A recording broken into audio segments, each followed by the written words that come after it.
Hello दोस्तों, आज हम आप सबको बताने जा रहे हैं भोजपुरी फिल्म इंडस्ट्री के सुपरस्टार दिनेश लाल यादव निरहुआ और अमरपाली दुबे जी का फिल्म काशी अमरनाथ के बारे में। जी हाँ दोस्तों आप सबको बता दें कि इस फिल्म को बॉलीवुड फिल्म इंडस्ट्री के सुपरस्टार प्रियंका चोपड़ा के होम प्रोडक्शन में बनाया गया था दोस्तों। और दोस्तों अगर इस फिल्म का स्टार कास्ट का बात करें तो इस फिल्म के स्टार कास्ट में हैं सुपरस्टार दिनेश लाल यादव जी, अमरपाली दुबे जी, रवि किशन जी और सपना गिल जी और भी कई सारे कलाकार हैं दोस्तों।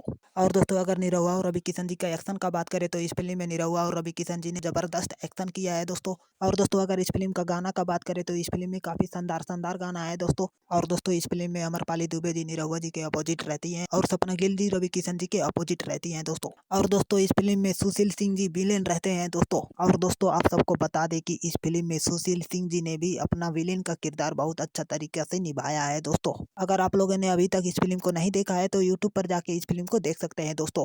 चलिए दोस्तों इस फिल्म का रिव्यू यहीं पर खत्म करते हैं। अगर इस फिल्म का रिव्यू अच्छा लगा हो तो लाइक कमेंट और सब्सक्राइब जरूर करिएगा दोस्तों। धन्यवाद दोस्तों।